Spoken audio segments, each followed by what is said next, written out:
មុនមកតាថ្ងៃ18ថ្ងៃនេះថ្ងៃពុនថ្ងៃ24 25 26 27 28ទៅតែហួស10ថ្ងៃតាពិតជាចម្លែកណាស់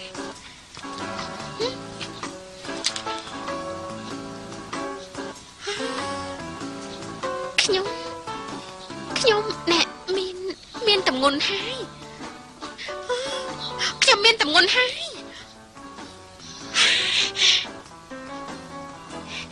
ឆិនសិងអី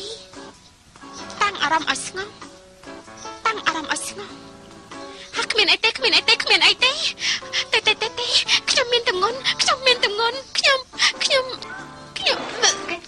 មិននាងខ្ញុំឃើញប្អូនស្រីនៅក្នុងបន្ទប់ទឹកដូចជាមានតម្ងន់គាត់ខ្លួនឯងសប្បាយចិត្តស្ទើរតែមិនដឹងខ្លួននៅដោយអូនចឹងមានតម្ងន់អត់ដឹងខ្លួនហ្នឹងនិយាយតែផ្ដាស់មានតម្ងន់អូយមិនពិតទេដឹង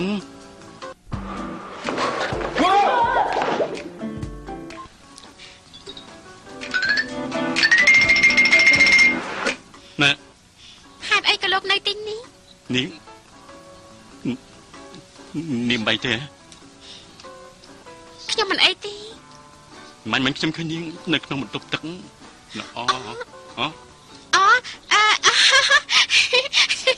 ខ្ញុំឈឺពោះកាលពីម្សិលមិញញ៉ាំបាយថ្ងៃត្រង់ដូចជា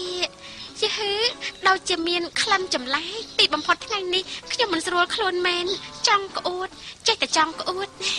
ចង់តែក្អួតនេះពិតមែនណាពិតមែនហើយមកពីញ៉ាំបាយមិនស្រួល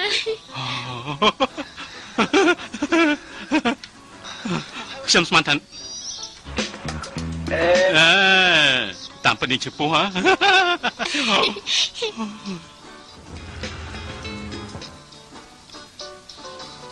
លោកចូលចាត់កូនទីថាម៉េចគ្មានអីទេខ្ញុំណែពីព្រោះថ្ងៃអាទិត្យខ្ញុំជួនកាលធ្វើការនៅក្នុងមជ្ឈមណ្ឌលក្មេងពីព្រោះអ្នកឧបត្ថម្ភដល់មជ្ឈមណ្ឌលតិចណាស់ខ្ញុំយល់ថាលោកជាមនុស្សចិត្តល្អលោកគួរតែឧបត្ថម្ភដល់ក្មេងៗទាំងនោះ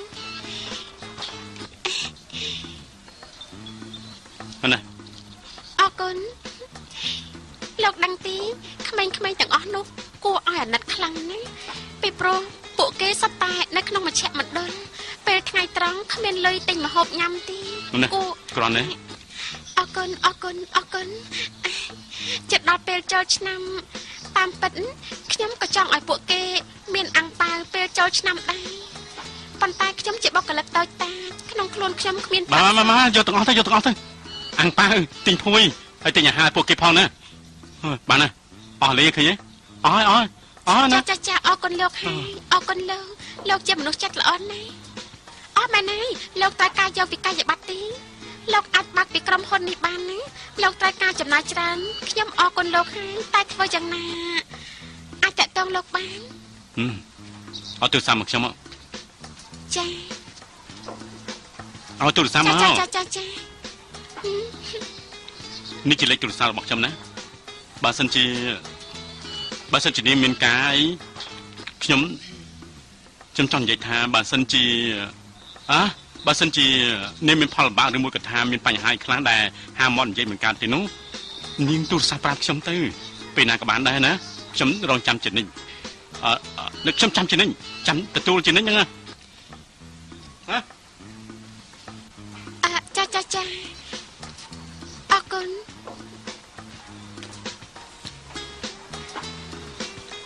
ណែខ្ញុំតែចាបាយ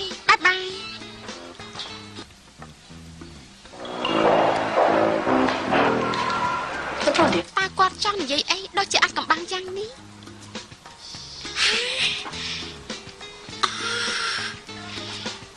គេប្រហែលជាស្មានថាខ្ញុំមានតម្ងន់ទេដែរព្រះអើយអូយព្រះជាម្ចាស់សូមកុំធ្វើបាបខ្ញុំអីបានទេខ្ញុំត្រូវតែថ្វាយបង្គំព្រះល្អជាង1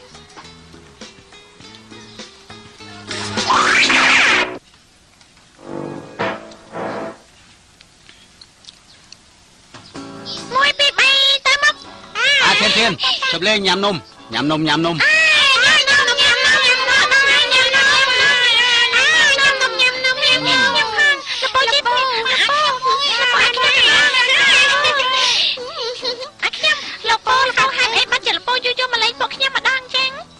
លោកពូលីឡានខ្ញុំមានអានកំបាំងមួយចង់ប្រាប់លោកពូបន្តិចតើបានទេកំបាំងលោកពូចង់ដឹងដែរទេខ្ញុំដឹងយូរហើយមែនហើយធម្មតាខ្ញុំជាប៉ូលីសនៅបរទេសចាប់តាមមនុស្សអាក្រក់ទេលោកអាចារ្យប្រាប់ខ្ញុំថាពួកឯងខូចណាស់ម្ដងនេះខ្ញុំទៅតែមើលពួកឯងបានស្រួលបួលទៅបានលោកពូធ្វើការនៅFBI គ្រាន់តែតាមរកឲ្យឃើញប្អូនស្រីដែលបាត់ខ្លួនមែនទេលោកពូនិយាយកុហកពួកខ្ញុំលោកអាចារ្យថាការដែលលោកពូនៅតូចនៅទីនេះចូលចិត្តនិយាយកុហកលោកពូមិនមែនធ្វើ FBI លោកពូតាមស្នាញ់ស្រីលោកពូភ្លេចពួកខ្ញុំហើយឯងនិយាយថាមិនខ្ញុំស្ដាប់មិនអីមកថ្ងៃនេះតាមអ្នកម៉ាក់សិងអ៊ីបានន័យថាតាមស្នាញ់អ្នកម៉ាក់សិងអ៊ីជានរណាគេជាមនុស្សក្នុងប្រចាំដុលថ្ងៃអាទិត្យគាត់តែងតែមកទីនេះបង្ហាត់ពួកខ្ញុំអ្នកម៉ាក់ជាមនុស្សស្រីស្អាតខ្លាំងណាស់ណាអូគេមកធ្វើការឈ្មោះសិងអ៊ីដែរឃើញទេលោកពូតាមស្លាញ់ស្រីទៀតហើយហេតុអីបានឯងចូលចិត្តនិយាយយ៉ាងអញ្ចឹងពូគាត់តែយល់ថាមនុស្សស្រីស្អាតគេមិនចង់ធ្វើការនៅមជ្ឈមណ្ឌលទេគេមានរូបរាងយ៉ាងណាគេប្រកាសជាមនុស្សចិត្តល្អហើយតើមែនទេចាមែនហើយពួកយើងទៅលេងបាត់ពន្ធទេចង់លេងទេចាល្អពួកឯងទៅលេងចុះលោកពូមកលេងជាមួយពួកយើងទេលេងជាមួយពួកខ្ញុំទេពួកខ្ញុំតែឆាប់ឡើងពួកយើងទៅលេងបាត់ពន្ធតែពួកយើងទៅលេងយ៉ាងទៅ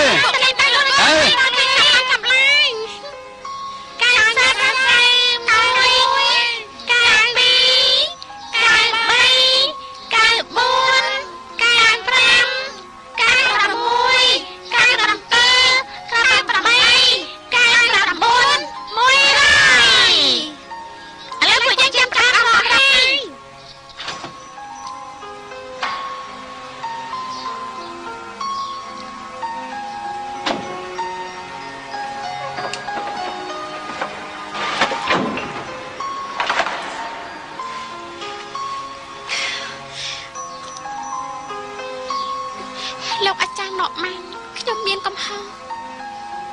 សំទោសខ្ញុំមិនមែនសំឡេងរបស់លោកដូចជាមិនមែនជាលោកអាចារ្យណក់ម៉ាំងទេលោកជាអ្នកណាខ្ញុំគឺលីឡានខ្ញុំមិនមែនជាលោកអាចារ្យនោះទេខ្ញុំដឹងថាលោកមិនមែនជាទេវតាលោកអាចារ្យលីឡានខ្ញុំមានទោសឥឡូវនេះខ្ញុំមានបញ្ហាស្មុគស្មាញខ្លាំងណាស់សូមមេត្តាជួយខ្ញុំផង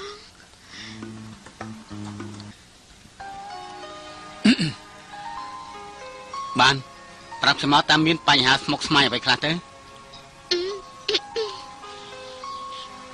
លោកអាចារ្យជាទីគោរពខ្ញុំមានការសោកស្ដាយខ្លាំងណាស់ខ្ញុំនៅជាមួយប្រុសដែលខ្ញុំមិនដែលស្គាល់មានស្នេហាមួយរាត្រីតែនេះមិនមែនជារឿងមានចេតនាទេនេះជាការយល់ច្រឡំតាមពិតគាត់ចង់សុំសង្សាររបស់គាត់រៀបការជាមួយគាត់ម្យ៉ាងទៀតខ្ញុំក៏មានកម្រងរបស់ខ្ញុំក៏មានបំណងចង់ជួបសង្សាររបស់ខ្ញុំដែរនាងធ្វើឲ្យខ្ញុំវង្វេងអស់ហើយនាងចង់និយាយពីស្នេហាមួយរាត្រីបានន័យថាខ្ញុំបាត់បង់លើកទី1ដ៏មានតម្លៃរបស់ខ្ញុំម្យ៉ាងទៀតនៅពេលដែលខ្ញុំនៅជាមួយគាត់បងថ្លៃរបស់ខ្ញុំអូឆេឆេជាអ្នកថតរូបទៀតផងតែសំណាងល្អម៉ាស៊ីនថតនោះបានធ្លាក់ចូលក្នុងសមុទ្រវាលែងសំខាន់ហើយលើកទី1ពិតជាគួរអាណិតណាបានបន្តិចទៀតនាងតាំងចិត្តឲ្យស្ងប់សុំទោសចំពោះព្រះពេលត្រឡប់ទៅវិញគេងលក់ឲ្យបានស្រួលបួលហើយព្រឹកស្អែកភ្ញាក់ពីគេងអ្វីៗក៏ចប់ដែរវាចប់ទាំងអស់មិនអីទេណាដឹងទេមែនខ្ញុំយល់ថាលោកនិយាយត្រូវខ្ញុំក៏ចង់ផាត់ឲ្យសវឹងគេងឲ្យលក់ប៉ុន្តែមិនដឹងជាហេតុអីខ្ញុំក្អួតប្រហែលថ្ងៃទៅហើយក្អួត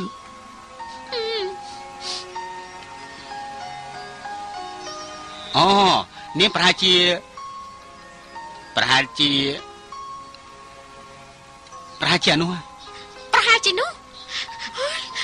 អានោះខ្ញុំអត់ដឹង